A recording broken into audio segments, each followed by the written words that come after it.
So Cardiologist reacts to Dr. Mike and Dr. Jason Fung interview. So this was an interesting interview.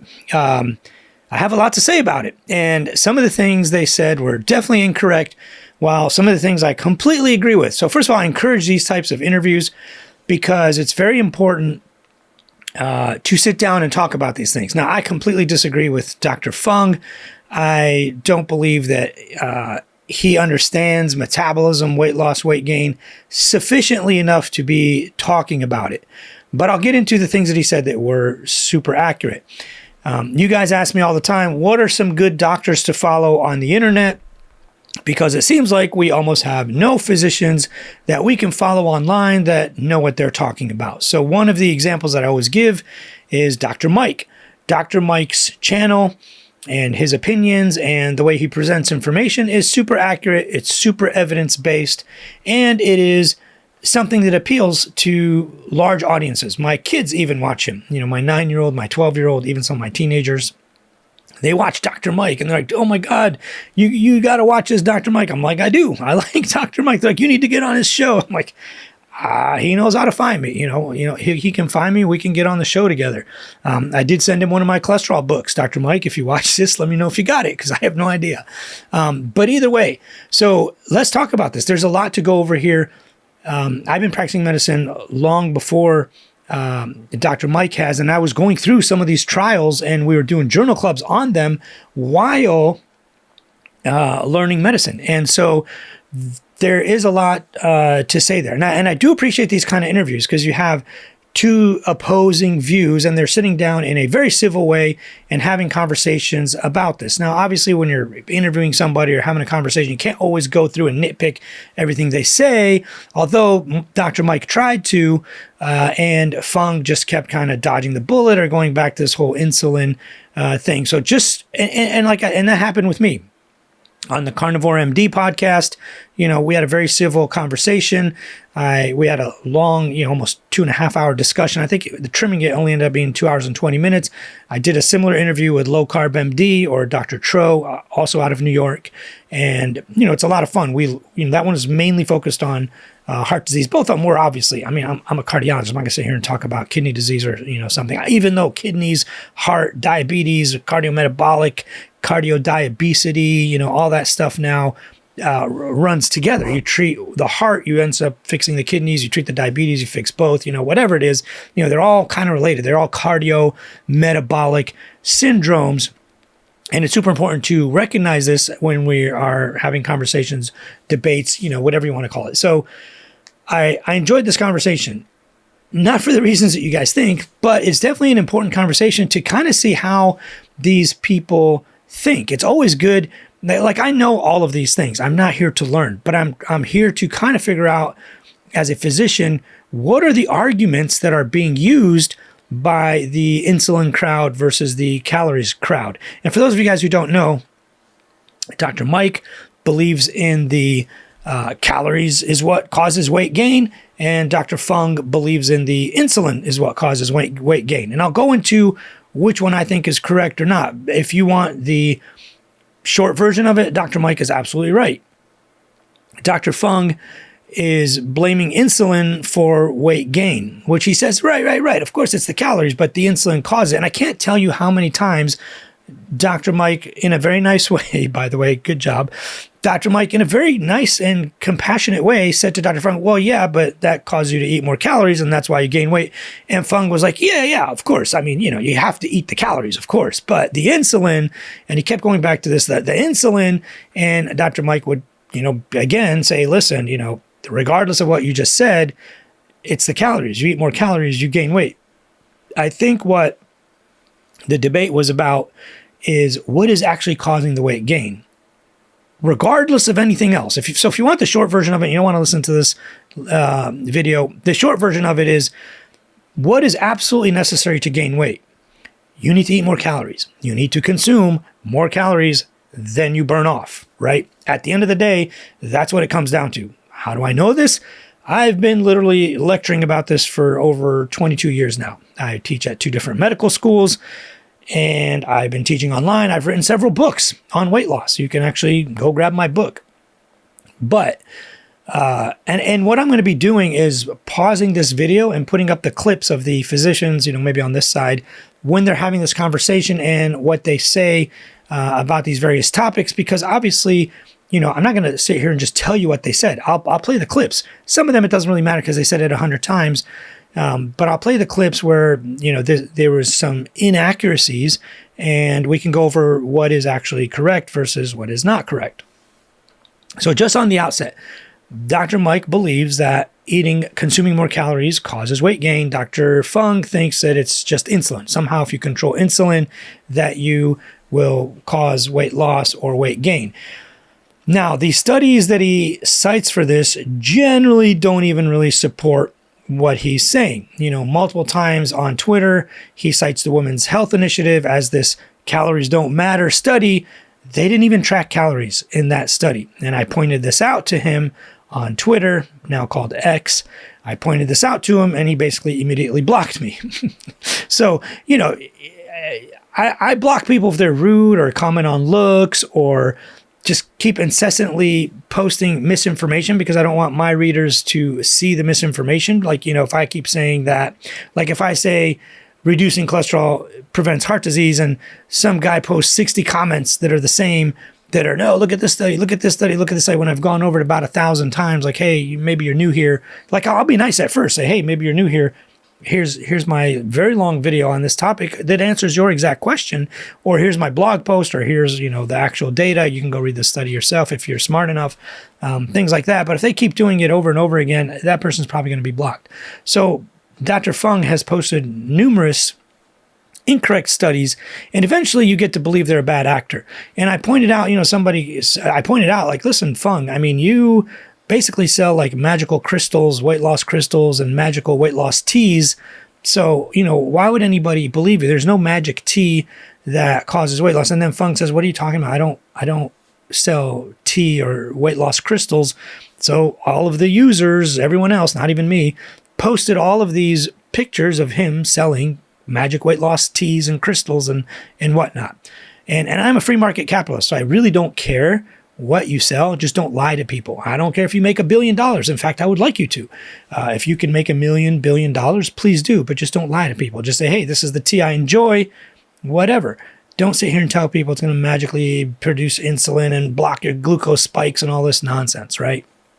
So Dr. Fung stopped practicing medicine, according to the video, somewhere around 2008 or so, or maybe 2011, and is not privy at all to treating patients now in modern medicine with the SGLT2 inhibitors and the GLP-1 medications. These are like your Jardiance, Farxiga, and Volcana, the SGLT2s, and the GLP-1s are like your Byetta from 2005, Victoza, Trulicity, Ozempic, Mounjaro, that whole class of medications, and the newer ones that are coming down the pike.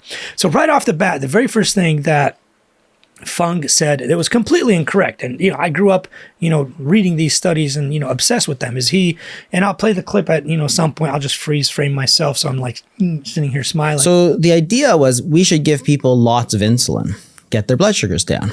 And so that was the trial, a big NIH trial, multi-center, randomized control trial, 3 different ones actually. And what they did was they looked at giving people lots of drugs to get their A1Cs down, which is a measure of the blood glucose. Mm-hmm. And sure enough, you could drop their A1C from about 8 to about 7, 6.5, something like that. Mm-hmm. But the thing was that that's not what they were interested in. We knew we could get that blood sugar down. What we wanted to know was whether we could slow down the heart disease or the kidney disease or the total deaths. Turns out it wasn't effective at all. So if your sugars were quite high and you didn't treat it, it was basically the same as if you did treat it, which was a huge, shocking thing. So this was the Accord study. In fact, those who got the insulin and the tight glucose control did worse. They died at a higher rate. So the very first thing you said right off the bat is that, back then in 2005 and 2008 or whatever it was, we didn't have a way to treat diabetes. We just kept pumping people full of insulin. So first of all, that's not true. There were plenty of medications. I don't know, maybe you forgot about metformin and Starlix and Prandin and Glimepiride and Poiglitazone and all of these other medications that were not pumping people full of insulin. Sure, some of them are secretagogues, which cause your pancreas to secrete a little more insulin, not very effectively, but they did work. A lot of them were not secretagogues. So another thing I'll point out is the diabetes prevention trial. The DPPT and DPPOST, there's a few of them. This was a trial, if you go back, that compared metformin, which is not a secretagogue and does not increase insulin, metformin versus exercise versus the secretagogues that we had at the time. And this was over 30 years ago. And they had this arm to see what happened with each of these people. The group that did exercise and metformin, even if they just did it for a year or two, even 30 years later, had less incidence of diabetes. So that just kind of throws this whole thing out the window. He also goes on to say that we used to call diabetes a chronic disease that never goes into remission. So first of all, I cannot even remember. I think I started medical school in 2002 or 2001 maybe. And I don't even recall ever teaching people that diabetes is a chronic disease and that there's no cure for it. And you can't, well, maybe not cure, but there's no way to regress it. There's no way to put it into remission. That has never been taught. There is nowhere on earth, anywhere in the world of medicine, where we told diabetics, you're doomed and you're gloomed and we're not going to treat you and there's no treatment and you're just going to die. That is just nonsense. And again, the funny thing is these people, and Fung does this all the time. One of the biggest critiques of his obesity code books and all these other nonsense books that he writes is that he'll quote studies and the study doesn't even say what he says it says. Like this whole women's heart study, he uses this as the pivotal study that proves without a shadow of a doubt that it's insulin and not calories that cause weight gain. They didn't even track calories, people. Like, why are you using a study saying that it's not the calories when they didn't even track calories? And this is a common theme among these people that are trying to sell nonsense online. And I'm sure maybe he was well-intentioned to begin with. I don't know what people's intentions are. I don't try to guess at what they are because I have no way of knowing. I'm sure he's a well-intentioned person, just severely misinformed. And I don't know if he's doing it on purpose or not. That's not my decision. You guys can research him and try to figure that out. So again, back to the whole thing with treating diabetics. The other thing that he states that is 100% incorrect. He talks about the ADVANCE trial and the ACCORD trial. Now, these were trials, I believe, around 2004, 2005, because I remember doing journal clubs on them, is when they came about. And he states that when we treated diabetes, people did worse. So first of all, nothing could be further than the truth, and those studies did not actually check that. If you don't treat diabetes, people die. Like if you have type 2 diabetes and we don't treat you, you basically die. It's the number one cause of blindness, limb amputations, kidney failure, dialysis, and a whole host of other problems worldwide. Luckily in the United States, we actually have treatments. So this is just a straight up lie. If you don't treat diabetes, people absolutely die. Now, he talks about the ADVANCE trial and of course fumbles it, which is classic Fung. He talks about the ADVANCE trial saying that, when we overtreated in the elderly, when we overtreated A1Cs down to a target goal of 6.5-ish or less, bad things happened. Well, let's look at what the trial actually showed. And, maybe I'll put the graphics up here for it. They were trials checking to see if you tried to treat diabetes too aggressively versus not aggressively. And back when they kind of had first discovered A1C, or at least first started using A1C as kind of a treatment guideline or a treatment target. It's obviously not perfect, but it's pretty good. The people that got overly aggressive insulin or hypoglycemia, and back then a lot of medications could cause hypoglycemia. Hypoglycemia meaning your blood sugar can drop down to very low levels, almost deadly levels sometimes. They found that the group that was managed aggressively, where we targeted a 6.5 A1C or lower, had slightly worse outcomes in terms of heart attacks. And that is because they would get very hypoglycemic. And when you get hypoglycemic, your body releases a bunch of epinephrine or adrenaline. In lay terms, you have a catecholamine release, which causes your heart to race and go crazy and your blood pressure to go high to kind of stimulate some gluconeogenesis or glycogen mobilization so that you don't die. And unfortunately, when you have a huge rush of insulin, especially if you're elderly and you already have atherosclerosis, you already have heart disease, you're already diabetic, you already have all these things, you could give yourself, or the over medication could give you a heart attack. So those studies found that when you try to treat diabetes too aggressively, what you end up with is more macrovascular disease. Macrovascular meaning heart attacks or strokes. There's arteries that are big. The big arteries had bigger problems. Those are ones that cause brain attacks, strokes, and heart attacks. But the microvascular complications, which is the small vasculature that goes to your retinas and the small parts of your brain, the smaller capillaries in your kidneys, amputations, all that kind of stuff, the blindness, amputations, and kidney disease, all improved. That's neither here nor there. But basically, it sounds like he didn't even read the study, or he cherry-picked the one little part of it that kind of, not really, but kind of supports what he's saying. So for first of all, he's a nephrologist. Nephrologists probably shouldn't venture into diabetes. Now, at least in the United States, I don't know how it is in Canada, he's Canadian. But in the United States, all cardiologists and nephrologists do internal medicine first. I'm a internist first, and internists, just so you know, internal medicine physicians are experts in the field of treating adults, very complicated adults. You have general practitioners, which in the U.S. at least, they only finished 1 year of residency or internship and can practice, which they don't know as much, obviously, as more advanced people. You have internists who are specialized in the acute care of pretty sick people. And the reason internal medicine came about is they needed specialists in adult medicine, because a family practitioner or a GP generally would treat everybody. They could do obstetrics, they could, delivery, labor and delivery. They could treat adults, they could treat kids. They were like the pediatrician. And similarly, a pediatrician is someone who specializes in the treatment of kids, on a higher level than, what a general family practitioner could do. And I'm not hating on any of these people. I'm just telling you what they do. I don't know how it works in Canada. So in the United States, an internal medicine physician can then become a cardiologist, nephrologist, infectious disease, endocrinologist, all these things. Generally, the people who treat diabetes in the United States, at least, are usually family doctors, obviously number one, and then internists, and then endocrinologists. And some people in internal medicine, like myself as a cardiologist, we could treat diabetes very, very well, because like a lot of our patients have diabetes, and we are experts in the treatment of that. At least definitely during residency and fellowship, you treated a lot of diabetes. You can choose not to do that and punt it back to the endocrinologist or the family doctor, whoever you want, if you want to. But unfortunately now, because cardiometabolic, cardiorenal disease is so common, cardiobesity or cardiodiabesity, whatever, obesity, diabetes, and cardiology, all the same now. We treat obesity medicine, which I do. I do obesity medicine, been doing that for 20 years now. I do cardiology, obviously. And I do internal medicine. A lot of it is diabetes, hypertension, lipids, all that kind of stuff, which is also cardiac. Obviously, there's a lot of like crossover. It's hard to compartmentalize this.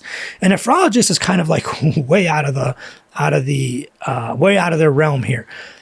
So he's talking about a lot of topics that he really doesn't know a lot about. Now, he may be one of these people that studied extra and really got into it, but judging just based on what he says, it does not appear that he understands metabolism, working out. Oh, I'm also a certified personal trainer. So I'm an internist, I'm a cardiologist, I do obesity medicine, and I'm a certified personal trainer. So I've been helping people lose weight long before we even had these new medications that are like miracles right now.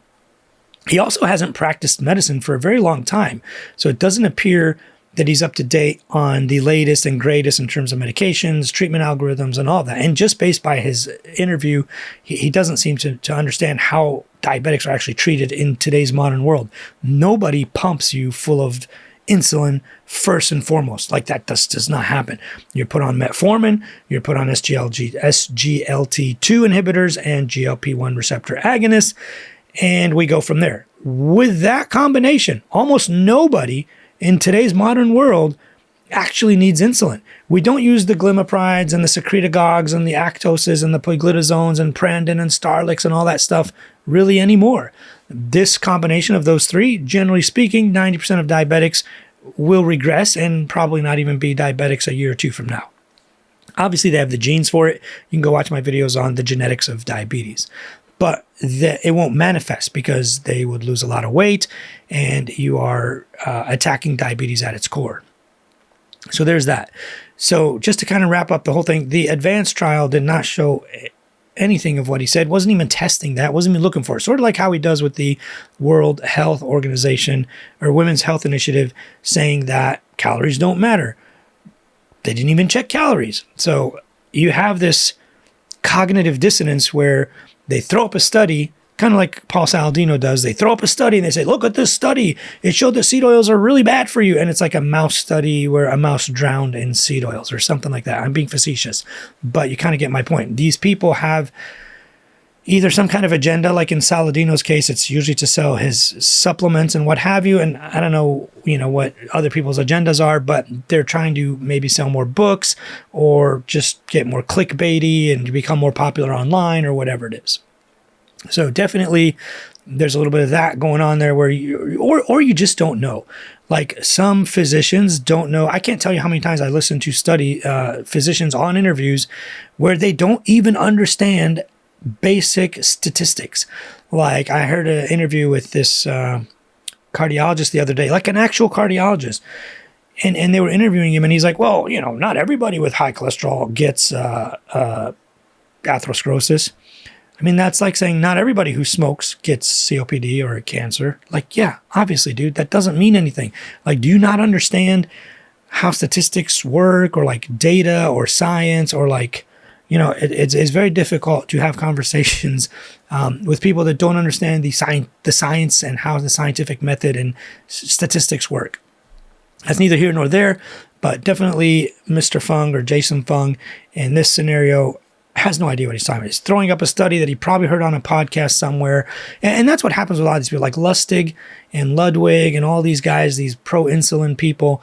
They read a low-carb blog by some guy who's not even a doctor, and they try to use those same studies, and they quote this study. Well, there was a study once where they looked at people who drank milk and Diet Coke, and they just bumble the whole thing. And they have no idea what they even said. They heard it on some other interview, and they messed it up, and their memory isn't really working, and they just have no idea what they're saying. So I highly recommend you do not listen to people like that.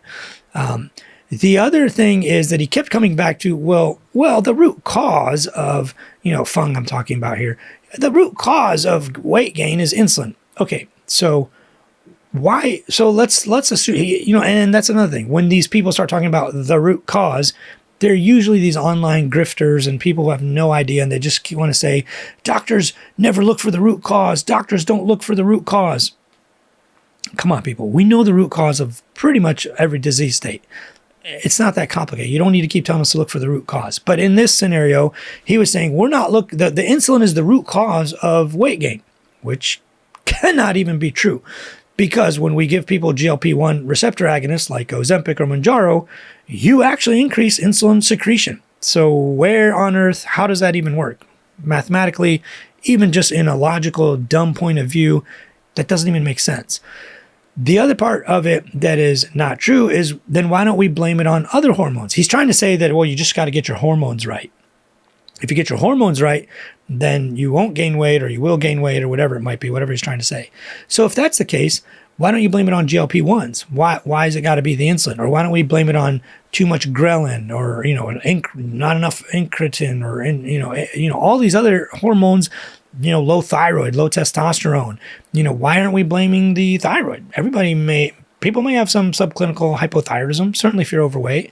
Why not blame testosterone? Men that are overweight generally have lower testosterone. Why aren't we blaming GLP-1, receptor agonists? People might have a deficiency of that. Like, why has it got to be this one random hormone called insulin? So it really makes no sense. The other thing that's a little bit bizarre is if you look at bodybuilders, and we're talking about people who abuse anabolic steroids, they inject themselves with a lot of insulin, and there's not an ounce of fat on them. I mean, we're talking whopping doses of insulin, like 10 units and 100 units, maybe not 100, but 10 units after a workout, and they chug a bottle of maple syrup or sugar or something to keep their sugar high enough, but they force all the calories and sugars and protein and whatnot into your muscles. So, where's the fat gain in those people? So that's just disingenuous and not true. Now, I do like some of the things that Fung said. He did say on numerous occasions, when forced to, Dr. Mike would say, but they also ate more calories. You know, he would say that, yes, you know, that's true. They did eat more calories, but it's got to be the insulin. Like he kind of kept reverting to that. I have no idea why. Like Dr. Mike made very compelling arguments and stated things that were accurate and correct. And Fung almost kept dodging the bullet. You know, why wouldn't you just agree? Why wouldn't you just say, yeah, you're right? And several times, I'll give him credit. Several times he did say, yes, that is true. People did increase calories. The one thing I will give him credit for, Fung in this case, is that he said that although he says that, well, the reason I promote low carb or intermittent fasting or long fasting is because it takes away the human behavior. It's easier for people if I just tell them, well, don't eat for 2 days, you'll lose weight. He says that's easier and it makes a lot more sense than sitting there trying to count calories. So let me get this straight. You think that telling people not to eat for 3 days out of the week or 4, whatever it is, and then not eat until noon, like skip breakfast or skip dinner or whatever it might be, or not eat till 1 p.m. or 4 p.m. or whatever it is, you think that's easier than telling people to cut calories? What if there's a person who thinks the cutting calories part is very simple and it's not hard at all? I know exactly my calorie count. Like for example, most of my patients, they've lost tons of weight. I've had people lose like 300 pounds, but they start counting calories. And people in my community, I have a lady in my community who's lost 180 pounds. I'm not going to name her because, you know, she probably wouldn't want that, but you can join my community, drallo.net/community, and you can join and you can get in on the fun. But this lady in my community lost 180 pounds, not by restricting food or time restricted eating or any of that. What she did was she actually just counted calories. And what you find is patients or people will count calories for a few weeks, figure out about what 1800 looks like, assuming that's the calorie count we want, or, you know, pick any number you want, assuming that's the amount that we want them on, and then they can kind of wing it for the next few months. Once they lose weight to a certain point, they got to cut calories slightly more to kind of get down to the next level. And then we go through the whole, you know, a little bit of metabolic adaptation. We may increase their calories or put them at maintenance for a while, or even in a surplus for a while to kind of reset them, increase everything back up, and then cut them again. And obviously this is called metabolic adaptation. Now, it's not what Dr. Fung was talking about at all. He completely fumbled that one. He has no idea what he's talking about when he talks about these severe starvation diets and the Biggest Loser and the Vermont prison experiment. He also messed up 2 different experiments. And in my actual weight loss book, which is literally probably 5 or 6 years old now, the Vermont prison experiment is a different experiment than the Minnesota starvation study, but he like mixes them together. Again, he probably just heard this on a blog or a podcast or whatever. He didn't actually read it. It does not sound like he even knows the details of it. You know, I've given very long lectures on here. You can go watch my 3.5-hour lecture on the science behind weight loss. You can, you know, grab my book, you can grab my podcast, whatever. They're all in there. They're very long lectures on the science behind actual weight loss, the science behind diet, the science behind exercise, you know, fitness, all that stuff. I highly recommend you check that out if you haven't. So here again, he kind of fumbles this whole metabolic adaptation thing, and he knows just enough to kind of make sense. So let's say you're on like Diary of a CEO podcast where the person interviewing you is not medical, or it's a medical person that just doesn't even know anything about weight loss. It's like a retired gynecologist or something. I don't know. And you're blabbering about Vermont prison experiments and Minnesota starvation studies. He called them the same thing. He almost combined them into a Vermont starvation experiment. He completely messed it up. But you combine these 2 things and you kind of, you know, just enough to like sound like you're making sense. And unfortunately, you're just misleading people because you yourself don't even know what you're saying. I'm not going to get into those 2 studies because it's long, and they're in my book and my long video on weight loss. I mean, that video has been up for probably almost 10, 12 years now. Every few years I update it. If you want to look up the in-depth research review on weight loss, there's several of them. They're the ones that are like 2 to 3 hours long, depending on what year, which one you pull up. So I think there's a lot of mixing of the facts, let's put it that way, in the way he presents things. You know, quoting studies that are mixed or don't even exist, saying that calories don't matter. But then every time Dr. Mike says, well, yes, it did matter, then he agrees, but then jumps back to this whole insulin thing, blaming just insulin. He does, I'll give him credit towards the beginning of the interview. He does agree with Dr. Mike on several occasions that yes, it does come down to calories, of course. Like he even says, like, of course it comes down to calories, but there's the whole insulin thing. And then he just like is obsessed with this whole insulin thing. And I think it's because the book that he wrote is some book around insulin. And if you look at all the reviews on that book and many of his posts, he quotes studies, like I said, that don't support the conclusions that he's coming up with. So I don't know that he had a ghostwriter or someone cherry-picked studies or something, but clearly he doesn't understand the studies that he's even quoting. The other thing is he's been out of practice for quite some time now. It seems like at least 10 years, very out of touch with how diabetes is even managed. And the fact that he kept saying that we never told people you could regress diabetes, literally since day one, the first day in medical school, they put us in clinics. In free clinics throughout Chicago. And literally from day one, we were treating people. First day of medical school, we were with doctors in these free clinics helping treat people. No one has ever said to any of these people, at least since the year 2000, that diabetes cannot be reversed with some weight loss lifestyle changes. Now, you are not going to make your genes go away, but if your diabetes will definitely improve unless you don't have any weight to lose. There are absolutely skinny people with pretty bad diabetes. I get that. That's not what we're talking about. The majority, though, with some weight loss, you can reverse a lot of the diabetes and maybe even get off medication. So I don't know where he comes up with that or why he thinks the medical community never said that and where he comes up with this conclusion that we were just pumping people full of insulin when I don't know anybody that was pumping people full of insulin. We used to use Prandix and Starlix or Prandin and Starlix, and even Byetta had come out by then. So I don't know if he was still practicing in 2005, but in 2005 we had Byetta. We had Amylin even. We have the Januvias. We have a lot of medication. Metformin has been around forever. I mean, I'm not sure why he is under the impression that like as soon as somebody's diabetic, we just put them on insulin. So that's generally not true. The other thing that he keeps saying is that like once you put people on insulin, they're bound to gain weight. Also, not necessarily true. If you control calories, you're not going to gain weight regardless. Does being on insulin make it a little harder? Does it kind of naturally make you start eating a little more? Yes, but you're eating more. It's not because we actually put you on insulin. Insulin doesn't magically produce fat. It can drive sugars into your muscles and excess calories. If you eat excess calories into, tissue storage or your, muscle glycogen stores, etc., but it's not mutually exclusive. If you control calories or eat in a calorie deficit, whether you're on insulin or not, you absolutely lose weight. So I'm not sure where he's getting that at all.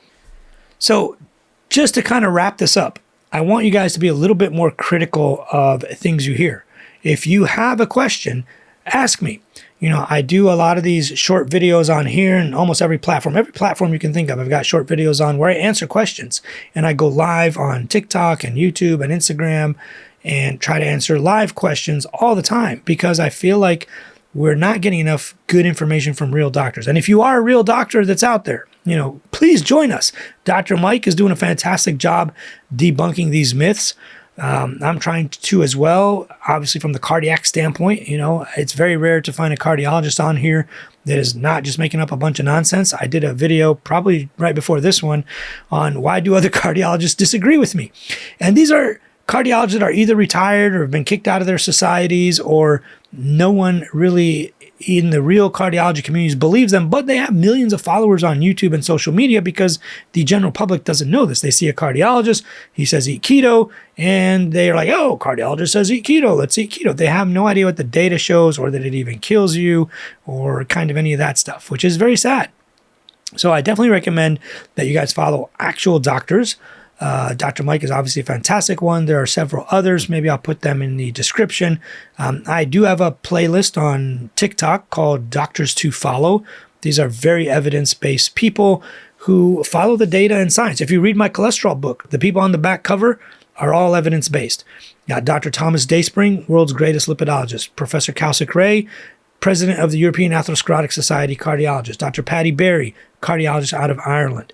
Dr. Terry Simpson, out of London and Los Angeles.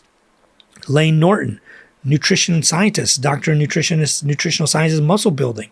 Dr. Matthew Nagra, Alan Aragon, Simon Hill, Danielle Bellardo, preventive cardiologist out of Los Angeles. Dr. Abir Berry, preventive cardiologist out of Michigan, Detroit area.